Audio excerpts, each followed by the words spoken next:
نحمده ونصلي على رسوله الكريم اما بعد فاعوذ بالله من الشيطان الرجيم بسم الله الرحمن الرحيم رب اشرح لي صدري ويسر لي امري واحلل عقدة من لساني يفقهوا قولي۔ کتاب الصوم، روزے کا بیان۔ باب وجوب صوم رمضان، رمضان کے روزے کا واجب ہونا یعنی فرض ہونا۔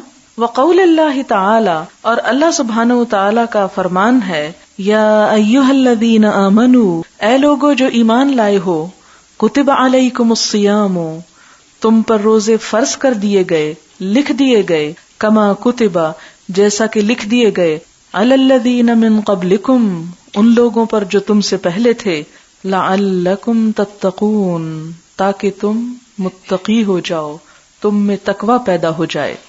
یہاں پر لفظ صوم استعمال ہوا ہے۔ صوم عربی زبان میں کہتے ہیں اپنے آپ کو روکنا، اور اسلام کی اصطلاح میں اپنے آپ کو کھانے پینے سے اور جنسی خواہشات کے پورا کرنے سے مخصوص اوقات میں روکنا۔ حدثنا قتیبۃ بن سعید حدثنا اسماعیل بن جعفر عن ابی سہیل عن ابیہ عن طلحۃ بن عبید اللہ ان اعرابیا جاء الى رسول اللہ صلی اللہ علیہ وسلم، کہ ایک اعرابی نبی صلی اللہ علیہ وسلم کے پاس آیا، سائر الرأس، پریشان سر، بکھرے بالوں والا، سارا یسیرو کا مطلب ہوتا ہے ابھرنا، بکھرے ہوئے بالوں والا۔ فقال یا رسول اللہ، تو اس نے کہا یا رسول اللہ، اخبرنی، آپ مجھے خبر دیجئے، ماذا فرض اللہ علی من الصلاۃ، کہ اللہ تعالیٰ نے مجھ پر نمازوں میں سے کیا فرض کیا ہے۔ فقال، تو آپ نے فرمایا، الصلوات الخمس، 5 نمازیں، الا ان تطوع شیئا، مگر یہ کہ تم دل کی خوشی سے کچھ پڑھ لو۔ فقال اخبرنی، اس نے پوچھا آپ مجھے خبر دیجئے، بما فرض اللہ علی من الصیام، جو اللہ نے مجھ پر روزوں میں سے فرض کیا۔ فقال شہر رمضان، تو آپ نے فرمایا رمضان کا مہینہ، الا ان تطوع شیئا، مگر یہ کہ تم اپنے دل کی خوشی سے کچھ کرو۔ فقال، تو اس نے پوچھا اخبرنی ما فرض اللہ علی من الزکاۃ، آپ بتائیے مجھ کو کہ اللہ تعالیٰ نے مجھ پر زکوٰۃ میں سے کیا فرض کیا ہے۔ فقال، فاخبرہ رسول اللہ صلی اللہ علیہ وسلم شرائع الاسلام، کہ اللہ کے رسول صلی اللہ علیہ وسلم نے اس کو اسلام کے باقی طریقوں کی بھی خبر دی۔ شرائع، شریعت، طریقے۔ قال، اس نے کہا، والذی اکرمک، قسم اس ذات کی جس نے آپ کو عزت دی، اکرمہ کا کرم کیا آپ پر، لا اتطوع شیئا ولا انقص مما فرض اللہ علی شیئا، کہ میں اس پر نہ تو کچھ بڑھاؤں گا اور نہ کمی کروں گا جو اللہ نے مجھ پر فرض کیا، یعنی میں فرض کو پوری طرح ادا کروں گا۔ فقال رسول اللہ صلی اللہ علیہ وسلم، تو آپ صلی اللہ علیہ وسلم نے فرمایا، افلح ان صدق، فلاح پا گیا اگر اس نے سچ کہا، او ادخل الجنت ان صدق، یا جنت میں داخل کر دیا گیا اگر اس نے سچ کہا۔ یعنی سب سے بنیادی چیز جس کو پورا کرنا لازم ہے اور جس کے بغیر گزارا نہیں، وہ فرائض کی ادائیگی ہے۔ نوافل وغیرہ جو ہیں یہ اللہ تعالیٰ کے تقرب کو حاصل کرنے کا ذریعہ ہے، انسان کے گناہوں کو مٹانے کا ذریعہ ہے، فرض نہیں ہے۔ لہٰذا یہ کہنا کہ چونکہ فرض نہیں ہے اس لیے پڑھتے ہی نہیں، یہ درست نہیں۔ کیا ہم میں سے کوئی بھی شخص ایسا ہے کہ جس کو اللہ تعالیٰ کی قربت نہ چاہیے ہو یا اس کی ضرورت نہ ہو، دنیا میں یا آخرت میں؟ نہیں، ہم میں سے ہر ایک کو ضرورت۔ نوافل کا دوسرا فائدہ یہ ہوتا ہے کہ فرائض میں جو کمی کوتاہی ہو جائے کسی غفلت اور نسیان کی وجہ سے، وہ اس کو پورا کرتے ہیں۔ اور دوسری بات یہ ہے کہ اعرابی جو تھے دیہاتی لوگ تھے، اور ان کے ہاں عموماً بہت سمجھ نہیں ہوتی تھی اور بہت چیزوں کی باریکی میں نہیں جاتے تھے، موٹی موٹی باتیں سمجھنے والے۔ تو یہاں سے یہ بھی پتہ چلتا ہے کہ آپ صلی اللہ علیہ وسلم نے ہر اس شخص کو اس کی حیثیت اور عقل کے مطابق بات بتائی جس کو وہ سمجھ سکتا تھا۔ حدثنا مسدد حدثنا اسماعیل عن ایوب عن نافع عن ابن عمر رضی اللہ عنہما قال صام النبی صلی اللہ علیہ وسلم عاشورا، کہ نبی صلی اللہ علیہ وسلم نے عاشورے کا روزہ رکھا۔ عاشورہ کیا ہے؟ محرم کی 10۔ وامر بصیامہ، اور لوگوں کو بھی اس کا حکم دیا۔ فلما فرض رمضان، جب رمضان فرض ہو گیا، ترکا، تو وہ چھوڑ دیا گیا، یعنی اس کو فرض نہیں پھر سمجھا گیا۔ وکان عبداللہ لا یصومہ، عبداللہ بن عمر اس دن روزہ نہ رکھتے تھے، الا ان یوافق صومہ، مگر یہ کہ وہ ان کے روزے کے موافق ہوتا، اس کا کیا معنی ہے؟ مراد یہ کہ وہ اس کو نہیں رکھتے تھے کیونکہ ان کے خیال میں شاید یہ ہو کہ اگر اس کو کثرت سے رکھا جائے تو اسے فرض ہی نہ سمجھ لیا جائے. اور دوسری بات یہ کہ جو ان کے موافق سے مراد یہ کہ جو ہر سوموار اور جمعرات کو روزہ رکھا جاتا ہے، اگر ان دنوں میں سے کسی دن وہ روزہ آ جاتا تو پھر وہ رکھ لیا کرتے تھے. لیکن اس کا یہ مطلب نہیں کہ یہ روزہ ہمیں بھی رکھنا نہیں چاہیے، اس کا بہت اجر ہے، وہ اس کے باب میں پڑھیں گے.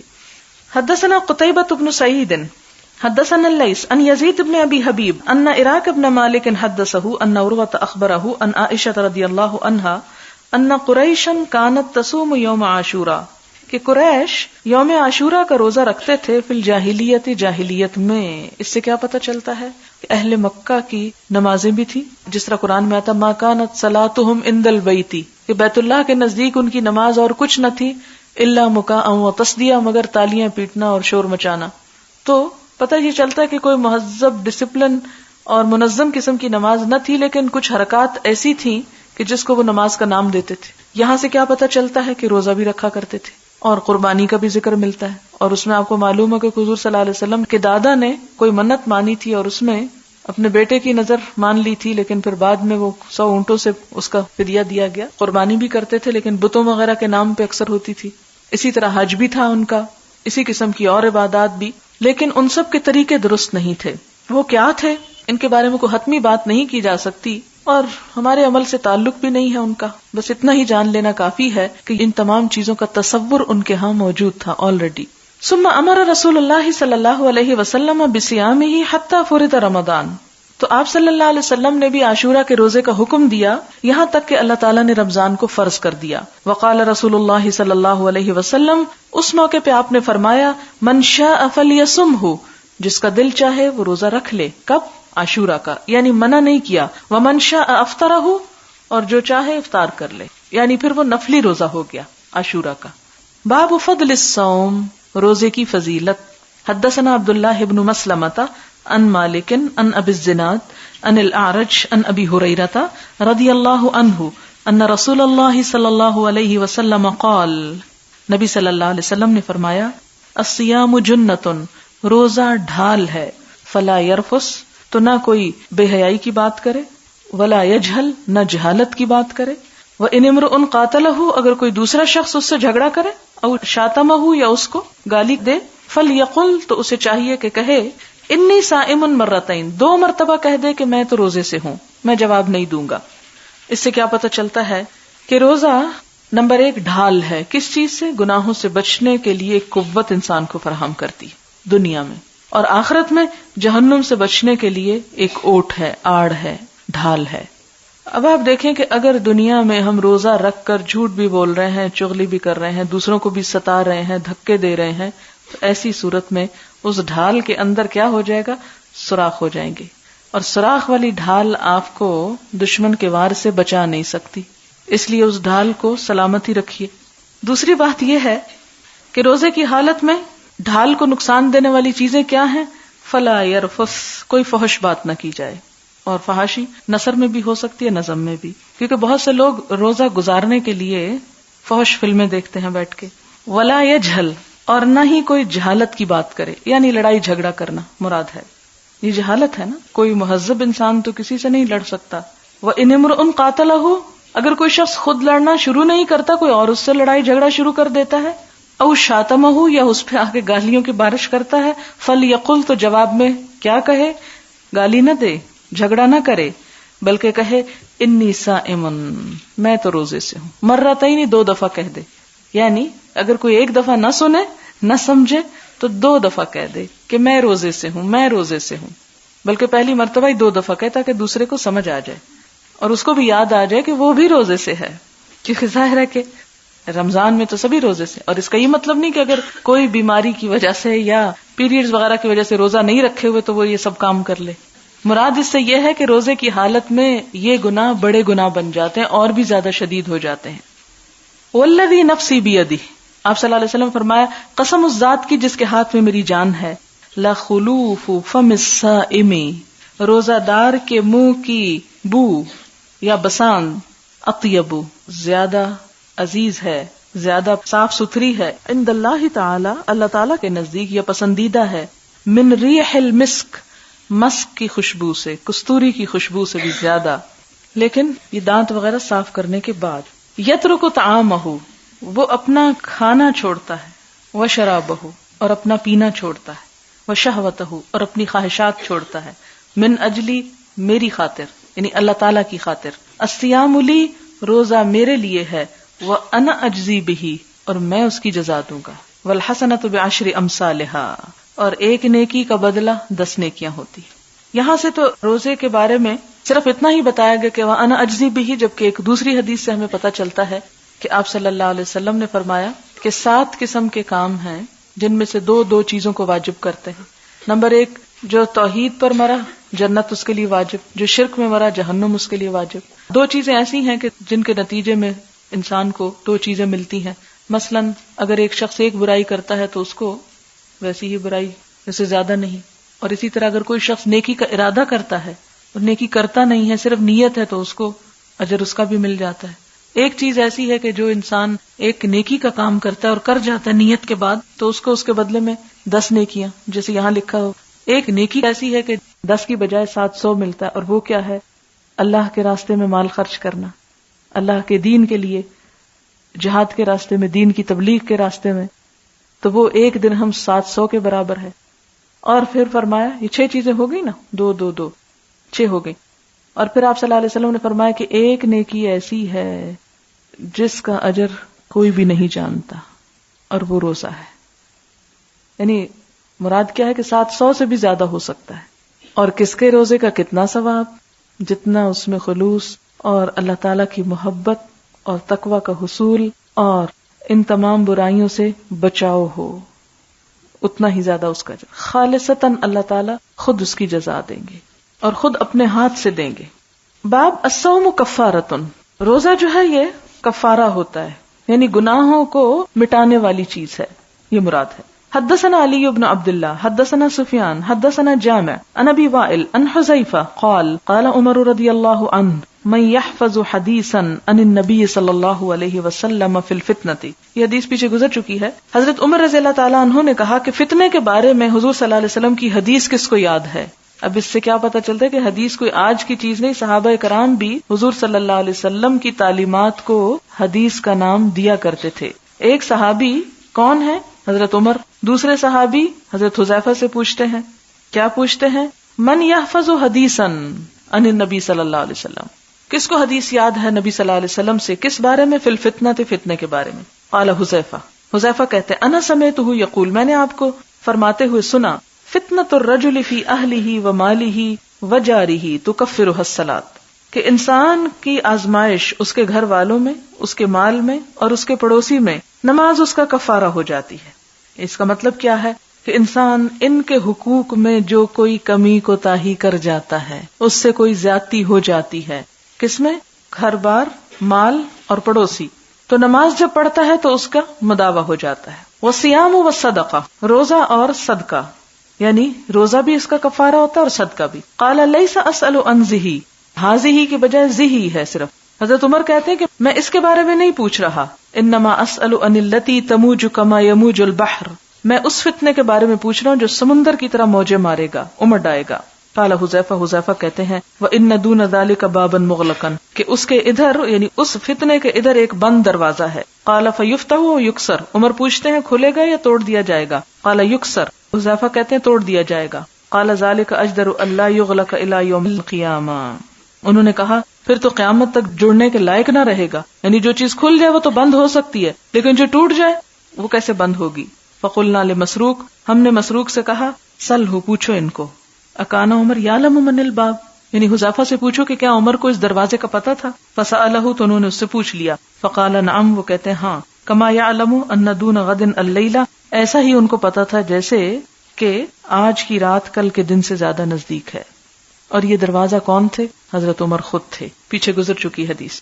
باب الریان للصائمین، ریان روزہ داروں کے لیے ہے. ریان جنت کے ایک دروازے کا نام ہے جس سے صرف روزہ دار داخل ہوں گے. حدثنا خالد بن مخلد حدثنا سلیمان بن بلال قال حدثني ابو حازم عن سهل رضی اللہ عنہ عن النبی صلی اللہ علیہ وسلم قال ان فی الجنة بابا يقال له الریان جنت میں ایک دروازہ ہے جس کا نام ریان ہے، یدخل منہ الصائمون یوم القیامہ، جس سے روزہ دار قیامت کے دن داخل ہوں گے، لا يدخل منہ احد غیرہم، اس میں ان کے علاوہ کوئی اور داخل نہ ہو سکے گا، اس دروازے سے کوئی اور نہ گزر سکے گا۔ یقال این الصائمون، کہا جائے گا روزے دار کہاں ہیں؟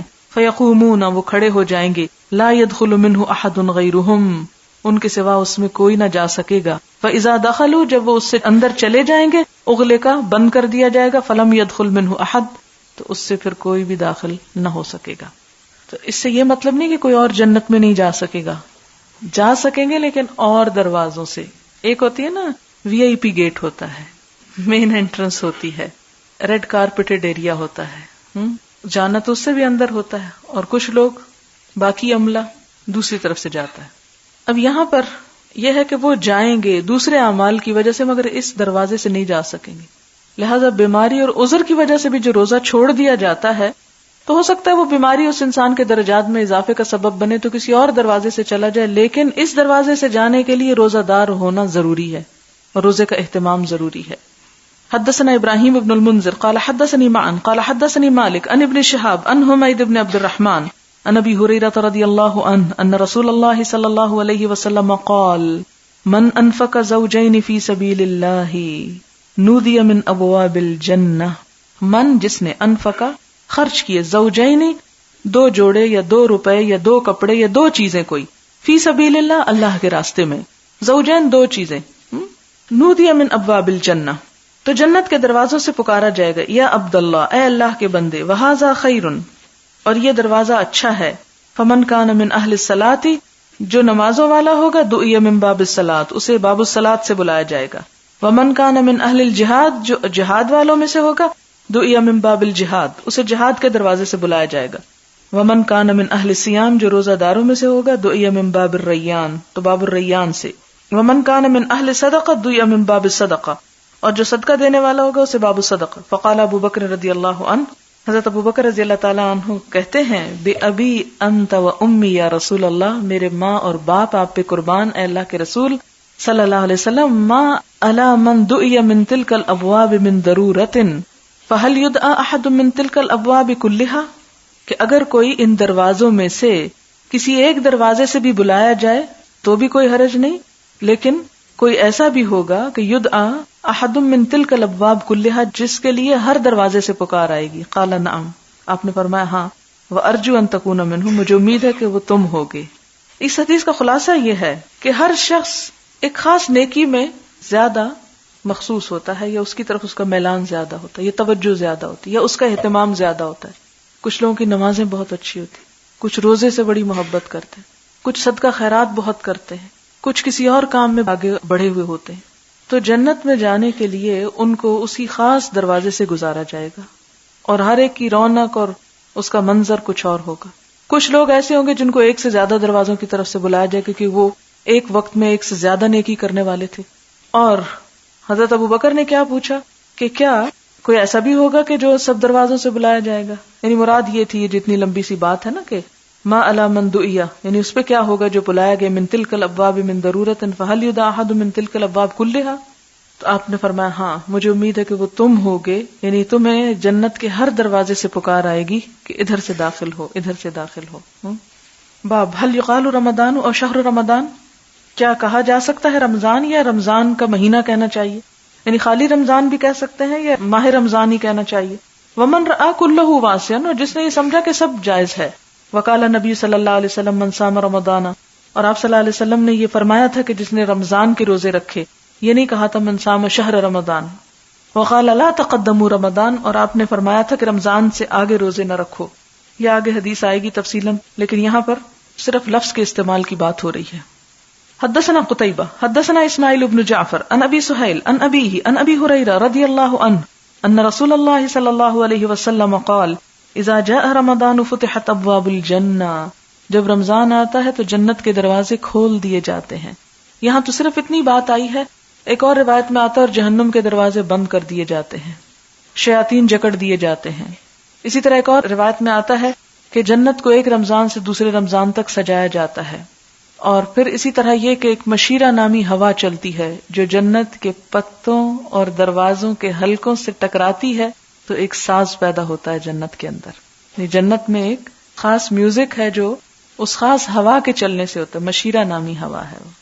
حدثنا یحیی ابن بکیر حدثني الليث عن عقيل عن ابن شهاب قال حدثني ابن ابي انس مولى التيميين ان اباه حدثه انه سمع ابا هريرة رضي الله عنه يقول قال رسول الله صلى الله عليه وسلم اذا دخل شهر رمضان فتحت ابواب السماء. جب رمضان کا مہینہ آتا ہے آسمان کے دروازے کھول دیے جاتے ہیں، یعنی خوب خوب نیکیاں گزر جائیں وہاں سے. وغلقت ابواب جہنم، جہنم کے دروازے بند کر دیے جاتے ہیں. وسلسلت الشیاطین، شیطان قید کر دیے جاتے ہیں، جکڑ دیے جاتے ہیں، زنجیروں میں باندھ دیے جاتے ہیں. اور بہت سے لوگ یہاں یہ سوال کرتے ہیں اچھا اگر شیطان بندھا ہوا ہے تو میں پھر بھی جھوٹ بولنا کیوں نہیں چھوڑتی؟ تو بات یہ ہے کہ 11 مہینے شیطان کی تربیت میں رہ کے شیطان چلا جاتا ہے، شیطانی نہیں جاتی. حدثنا یحیی بن بکیر قال حدثني الليث عن عقيل عن ابن شهاب قال اخبرني سالم ان ابن عمر رضی اللہ عنہما قال سمعت رسول اللہ صلی اللہ علیہ وسلم یقول، آپ صلی اللہ علیہ وسلم نے فرمایا اذا رأیتموہ فصوموا، جب تم اس کو دیکھو تو روزہ رکھو. کس کو؟ یعنی ہلال کو. وَإِذَا رَأَيْتُمُوهُ، جب اس کو دیکھو فَأَفْطِرُوا، تو روزہ افطار کرو، یعنی عید مناؤ مراد ہے. فَإِنْ غُمَّ عَلَيْكُمْ، اور اگر تم پہ بادل چھا جائیں فَاقْدِرُوا لَهُ، تو کیا کرو؟ اس کا اندازہ کر لو. وَقَالَ غَيْرُهُ عَنِ اللَّيْثِ حَدَّثَنِي أَخِي يُونُس لِهِلَالِ رمضان، یعنی رمضان کے ہلال کو پورا کر لو، یعنی 30 روزے رکھ لو. مختصر حدیث ہے جس کا معنی یہ بنتا ہے کہ روزے رکھنے اور کھولنے کے لیے ٹیلی فون کر کے یہ معلوم کرنے کی ضرورت نہیں کہ پاکستان میں یا سعودی عرب میں آج روزہ ہے یا نہیں. ان تکلفات میں نہیں ڈالا گیا، اور ہر زمانے میں یہ چیزیں موجود نہیں بھی تھی، اور اب بھی موجود ہونے کے باوجود ہر انسان کے پاس نہیں، ہر دیہات اور گاؤں میں نہیں. کیونکہ بڑی آبادی تو ہماری اب بھی ایسے علاقوں میں رہتی ہے کہ جہاں پر سب سہولیات موجود نہیں. اس لیے اللہ تعالیٰ نے اسلام جو کہ دین فطرت ہے اسے فطرت کے تقاضوں کے مطابق ہمارے لیے پیش کیا. اور کیا کہا؟ کب روزہ رکھو؟ جب چاند دیکھو. کب بند کر دو؟ جب چاند دیکھو. اور اگر چاند نظر نہ آئے تو پریشان نہ ہو. اگر بادل ہو جائے تو احتیاطاً کیا کرو؟ 30 پورے کر لو. یعنی 30 شعبان بھی پورا ہو سکتا ہے اور 30 رمضان بھی پورا ہو سکتا ہے. باب من صام رمضان ایمانا واحتسابا ونیتا. وقالت عائشة رضی اللہ عنہا عن النبی صلی اللہ علیہ وسلم یبعثون علی نیاتہم، جس نے روزہ رکھا رمضان کا ایمان اور احتساب یعنی نیکی کے اجر کی امید رکھتے ہوئے، ونیتن اور نیت کے ساتھ.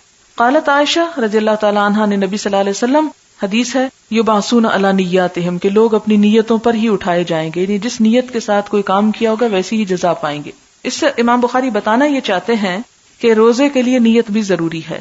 اور نیت کس چیز کی نیت؟ 2 چیزوں کی. ایک تو یہ کہ میں روزہ رکھ رہا ہوں، اور دوسرے یہ نیت کہ اللہ کے لیے رکھ رہا ہوں، لوگوں کو خوش کرنے کے لیے نہیں.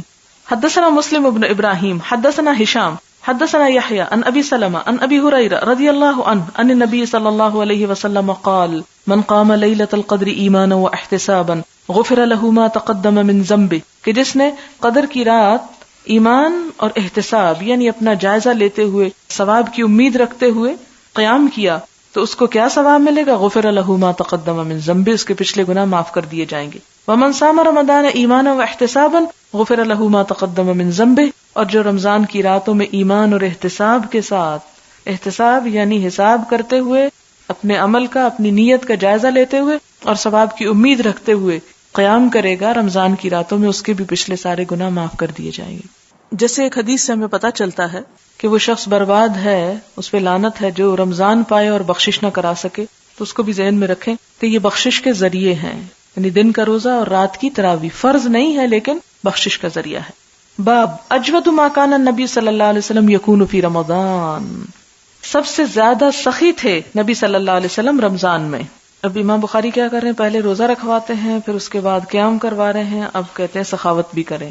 حدثنا موسیٰ بن اسماعیل حدثنا ابراہیم بن سعد اخبرنا ابن شہاب عن عبید اللہ بن عبد اللہ بن عتبہ ان ابن عباس رضی اللہ عنہما قال، ابن عباس رضی اللہ تعالیٰ عنہ کہتے ہیں کان النبی صلی اللہ علیہ وسلم، کہ نبی صلی اللہ علیہ وسلم اجود الناس، سب لوگوں سے زیادہ سخی تھے، بالخیر، بھلائی پہنچانے میں یا بھلائی کے کرنے میں، وَكَانَ أَجْوَدَ مَا يَكُونُ فِي رَمَضَانَ، اور سب سے زیادہ سخاوت آپ کی رمضان میں ہوتی تھی. حِينَ يَلْقَاهُ جِبْرِيلُ، جب جبریل آپ سے ملاقات کرتے. یعنی جبریل کی ملاقات سے آپ میں سخاوت اور نیکی کی طاقت اور بڑھ جاتی تھی. صحبت کا اثر ہوتا ہے نا. وَكَانَ جِبْرِيلُ علیہ السلام يَلْقَاهُ كُلَّ لَيْلَةٍ فِي رَمَضَانَ، اور رمضان میں جبریل علیہ السلام ہر روز ملاقات کرتے تھے. حتی ینسلخ، یہاں تک کہ مہینہ گزر جاتا. قرآن پاک میں لفظ پڑھ چکے ہیں وَإِذَا انسَلَخَ الْأَشْهُرُ الْحُرُمُ. يَعْرِضُ عَلَيْهِ النَّبِيُّ صلی اللہ علیہ وسلم القرآن، تو نبی صلی اللہ علیہ وسلم ان پر قرآن پیش کرتے تھے. یعرض ہوتا ہے کسی کو سنانا، عرض کرنا، سامنے رکھنا. فَإِذَا لَقِيَهُ جِبْرِيلُ علیہ السلام، جب جبریل علیہ السلام ان سے ملاقات کرتے، كَانَ أَجْوَدَ بِالْخَيْرِ مِنَ الرِّيحِ الْمُرْسَلَةِ، تو نبی صلی اللہ علیہ وسلم تیز ہوا سے بھی زیادہ بھلائی پہنچانے میں سخاوت کرنے والے ہوتے تھے. یعنی صدقہ خیرات اصل میں مراد ہے یہاں کہ تیز آندھی سے بھی بڑھ. اور آپ دیکھیں کہ جب آندھی چلتی ہے کہاں کہاں پہنچتی ہے. اب مثلا باہر ہوا چل رہی ہے تو آپ کو محسوس نہیں ہوگا، لیکن اگر آندھی چلنے لگے تو خواہ آپ کے دروازے بند بھی کیوں نہ ہوں پھر بھی اس کا اثر آپ تک پہنچے گا. اگر ہوا نہ لگے گی تو غبار ضرور آئے گا. تو آپ صلی اللہ علیہ وسلم تیز ہوا سے بڑھ کر سخاوت کرتے تھے. مراد یہ ہے کہ سب کو خیر پہنچاتے. اگر براہ راست کسی کو کچھ نہ بھی ملتا تو وہ غبار ضرور اس کو بھی پہنچ جاتا. یعنی اپنی خیر اور بھلائی کو اور تیز کر دینا چاہیے، آندھی کی رفتار کر دینا چاہیے. یہاں پر آپ دیکھیں کہ لفظ مال نہیں ہے، خیر آیا. خیر میں اگر کسی کے پاس مال نہیں تو وہ اور بہت سے طریقے ہیں آندھی کی رفتار سے کام کرنے کے. باب من لم یدع قول الزور، کہ جس نے نہ چھوڑا جھوٹ کہنا. والعمل بہ فی الصوم، اور اس پر عمل کرنا روزے میں. یعنی جو شخص روزہ رکھ کے بھی جھوٹ بولنا اور دھوکہ بازی کرنا نہ چھوڑے اس کا کیا حکم ہے. حدثنا آدم بن ابی ایاس حدثنا ابن ابی ذئب حدثنا سعید المقبری عن ابیہ عن ابی ہریرہ رضی اللہ عنہ قال قال النبی صلی اللہ علیہ وسلم من لم یدع قول الزور، آپ نے فرمایا جس نے جھوٹ بولنا نہ چھوڑا، جھوٹی بات کو نہ چھوڑا، والعمل بہ، اور اس پر عمل کرنا نہ چھوڑا. یعنی اپنے عمل میں جھوٹ. عمل میں جھوٹ کیا؟ جیسے دھوکہ فریب وغیرہ، خیانت. فلیس للہ حاجتا، اللہ تعالیٰ کو کوئی ضرورت نہیں، فی ان یدع طعامہ و شرابہ، کہ ایک انسان اپنا کھانا اور پینا چھوڑ دے. یعنی پھر صرف کھانے پینے کا روزہ کچھ روزہ نہیں. اصل روزہ کیا ہے کہ جس رب کے حکم سے انسان حلال چھوڑ دیتا ہے، جائز چھوڑ دیتا ہے، اسی رب کے حکم سے انسان حرام کو بھی چھوڑ دے. باب هل یقول انی صائم اذا شتم، جب کوئی گالی دے تو کیا انسان یہ کہے کہ میں روزے سے ہوں. حدثنا ابراہیم بن موسیٰ اخبرنا ہشام بن یوسف عن ابن جریج قال اخبرنی عطا عن ابی صالح الزیات انه سمع ابا ہریرہ رضی اللہ عنہ یقول قال رسول اللہ صلی اللہ علیہ وسلم، آپ صلی اللہ علیہ وسلم نے فرمایا قال اللہ تعالیٰ فرماتے ہیں کل عمل ابن آدم لہ الا الصیام، کہ ابن آدم کا ہر عمل اس کے لیے ہے سوائے روزے کے. فإنہ لی، تو وہ میرے لیے ہے. اس کا کیا معنی ہے؟ یعنی جب انسان کوئی عمل کرتا ہے تو اس میں سے کچھ نہ کچھ فائدہ خود بھی اٹھا لیتا ہے. یعنی دنیا میں بھی اس کا کچھ حصہ اس کو مل جاتا ہے. مثلا آپ نماز پڑھتے ہیں تو جو آپ کو دیکھتا ہے وہ کہتا ہے کتنا اچھا انسان ہے، نماز پڑھ رہا ہے، تو یہ دنیا میں بھی اس کا اجر مل گیا نا آپ کو. اسی طرح اگر آپ صدقہ خیرات کریں تو جس کو آپ دے رہے ہیں کچھ اس کو تو پتہ چل گیا نا. لیکن روزے کا اللہ کے سوا کسی کو پتہ نہیں ہوتا. کسی کو نہیں پتا کہ ہم زبان سے کہہ رہے ہیں اور حقیقت میں روزے سے ہیں یا نہیں. یا اگر کوئی اظہار نہیں کر رہا تو خاموشی سے اس نے روزہ رکھا ہوا تو کسی کو خبر بھی نہیں ہوتی کہ کوئی روزے سے ہے. تو یہ کیا ہے؟ اللہ تعالیٰ اسی لیے اس عمل کو اپنے لیے خاص کرتے ہیں. وَأَنَا أَجْزِي بِهِ، روزہ میرے لیے ہے اور میں اس کی جزا دوں گا. اور اللہ تعالیٰ جس چیز کی جزا خود دے اپنے ہاتھ سے، اپنے خزانوں سے، اپنی رحمتوں سے، پھر وہ کتنی ہوگی اس کا اندازہ کوئی کر نہیں سکتا. وَصِيَامُ جُنَّةٌ، اور روزہ ڈھال ہے. وَإِذَا كَانَ يَوْمَ صَوْمِ أَحَدِكُمْ، تو اگر تم میں سے کسی کا کسی دن روزہ ہو، فَلَا يَرْفُسْ، تو کوئی بے حیائی کی بات نہ کرے. وَلَا يَسْخَبْ، نہ شور شرابہ کرے. یہ بڑی دلچسپ بات لگتی ہے مجھے کہ روزہ رکھ کے کوئی یسخب، سخب ہوتا ہے چیخ پکار، شور شرابہ، ہنگامہ، اونچی اونچی بولنا. لا یسخب، یعنی روزہ رکھ کے چیخ پکار اور اونچا بولنا بھی منع ہے. غل نہ مچائے. فَإِن صَابَّهُ أَحَدٌ، اگر کوئی اس کو گالی دے، او قاتلہ، یا اس سے ہاتھا پائی کرے، لڑائی کرے، فَلْيَقُلْ، تو اسے چاہیے کہ کہہ دے، ان امرؤ صائم، کہ میں تو روزہ دار انسان ہوں. والذی نفس محمد بیدہ، قسم اس ذات کی جس کے ہاتھ میں محمد صلی اللہ علیہ وسلم کی جان ہے. لخلوف فم الصائم، روزہ دار کے منہ کی بساند اطیب عند اللہ، زیادہ پسندیدہ ہے اللہ کے ہاں، من ریح المسک، مسک یعنی کستوری کی خوشبو سے بھی. للصائم فرحتان، روزہ دار کے لیے دو خوشیاں ہیں، یفرحہما، جن سے وہ خوش ہوگا. اذا افطر فرحا، جب روزہ کھولتا ہے خوش ہوتا ہے. وَإِذَا لَقِيَ رَبَّهُ فَرِحَ بِصَوْمِهِ، جب اپنے رب سے ملاقات کرے گا تو روزے کی وجہ سے خوش ہوگا. یعنی ایسی نیکی جس کو رب کے حضور لے کے حاضر ہوگا اور رب اس سے خوش ہوگا، تو اس کی جزا پا کر، اس پہ رب کی رضا کو پا کر انسان کو جو خوشی ملے گی وہ بے مثال ہوگی. تو یہ انسان کے لیے بہترین جزا اور ثواب ہے روزہ رکھنے کا. اور اس لیے بھی کہ آپ دیکھیں کہ روزہ نہ کھانا ہے نا، اور خواہشات سے بچنا ہے، یہ کس کی صفت ہے؟ کس کو کھانے کی ضرورت نہیں؟ صرف اللہ تعالیٰ کو ضرورت نہیں. تو اب یہ ہے کہ جب انسان روزہ رکھتا ہے تو کچھ دیر کے لیے اس کے اور قریب ہو جاتا ہے، اس کی اس صفت کے اوپر عمل کر کے.